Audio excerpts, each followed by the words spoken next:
Prologue. Shadows of the Scribe.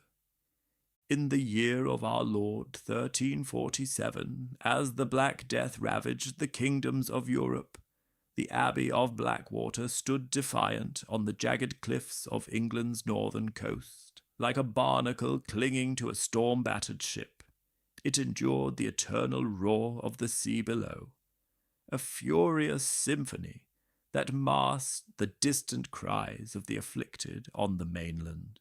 Within this fortress of stone and faith, the monks of the Order of St. Augustine sought refuge from the plague's merciless grasp. They trusted in their isolation, walls carved from the rock, gates sealed against the world, and the relentless North Sea, serving as an unbreachable moat. Yet isolation invited its own shadows, and within these sacred halls, a darkness deeper than the pestilence began to stir. Brother Elias, the abbey's most devoted scribe, toiled in the scriptorium under the dim flicker of a single tallow candle. His quill scraped across the vellum with deliberate precision, each mark a silent prayer against the encroaching doom. At 42, Elias embodied unyielding piety, his frame gaunt from years of fasting and vigil, his eyes shadowed by countless nights, illuminating manuscripts that exalted God's glory. But this night his task transcended ordinary transcription. Before him lay a relic of forbidden knowledge, smuggled into the abbey weeks earlier via a merchant's cart, just before the plague barricaded the roads. It carried the seal of a long-forgotten alchemist from Emperor Charles IV's court in Prague, a tome rumoured to hold secrets, not of transmuting metals into gold, but of weaving words into unbreakable power. The air in the scriptorium hung heavy with the aroma of fresh ink and ancient parchment, undercut by the sharp tang of sea salt drifting through the narrow arrow-slit windows. Outside, the wind wailed like a chorus of tormented spirits, driving waves into frothy chaos against the cliffs below. Elias paused, his hand quivering as he refreshed his quill in the ink pot. The plague had already stolen 2 brothers to the infirmary. Their shrouded forms had been consigned to the sea that very morning. Murmurs among the monks invoked divine wrath and unabsolved sins. But Elias discerned a deeper truth. The real transgression resided in the pages spread before him. The manuscript unfolded as a maze of Latin verses, interwoven with diagrams of celestial alignments and cryptic symbols that eluded straightforward deciphering. As Elias delved deeper, he uncovered concealed strata, marginal notes in a faded script, glosses that pointed to a cipher intricately threaded through the text. These words, when interpreted in a precise order beneath the glow of a specific constellation, disclosed prophecies not of celestial salvation, but of terrestrial chaos.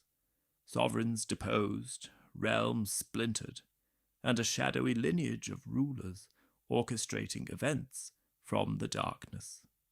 Elias's heart thundered as he unravelled the first concealed passage.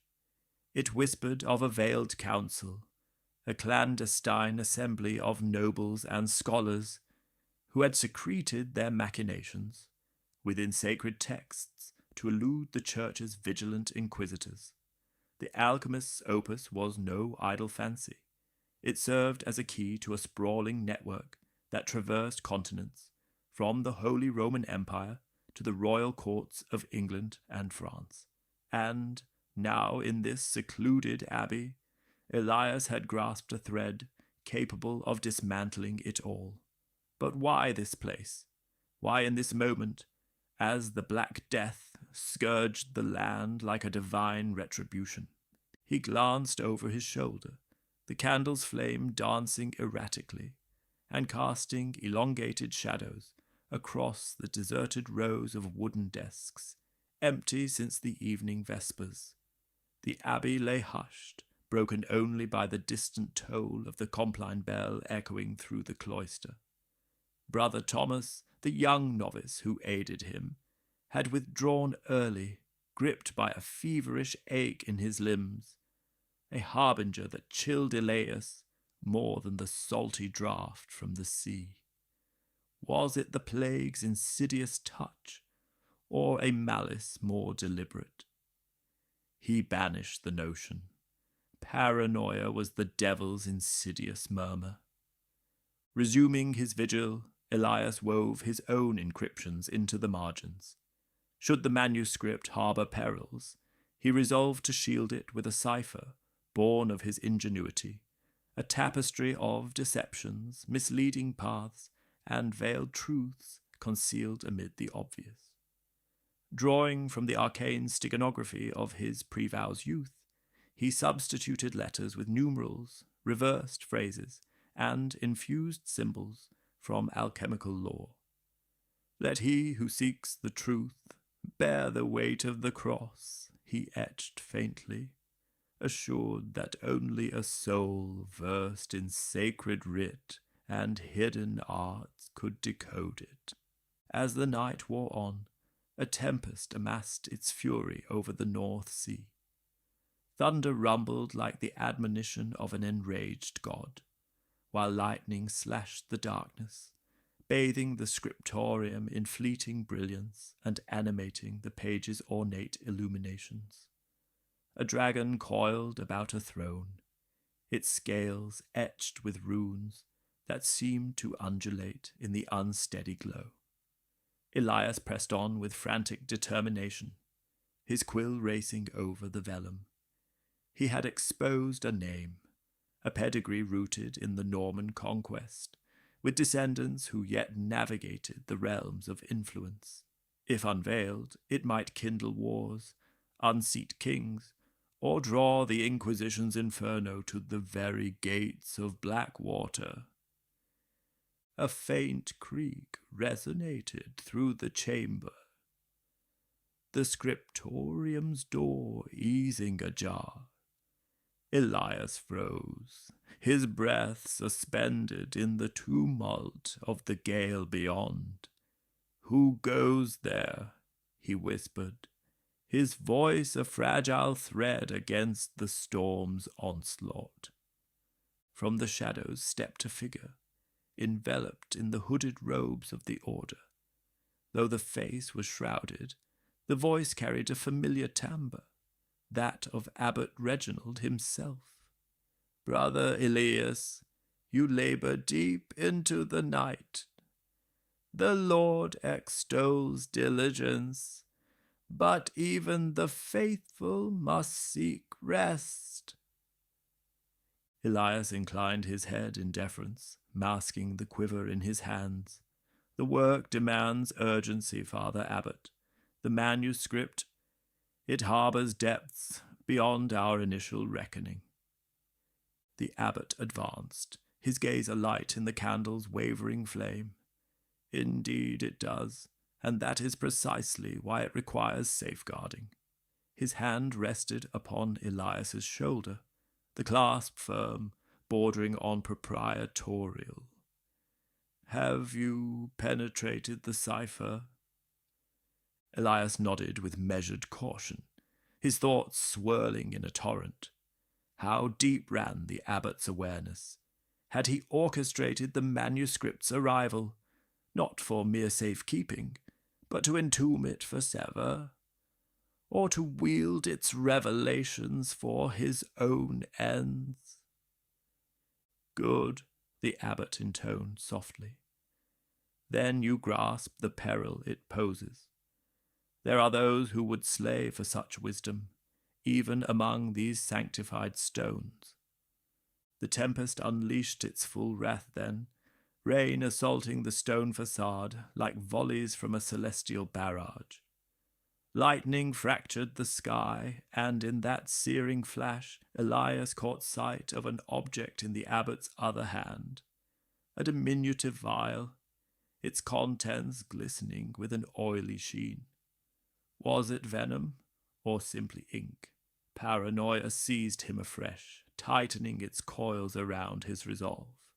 "I will finish the encoding tonight," Elias declared, infusing his voice with a steadiness he scarcely felt. "By dawn it shall be secure."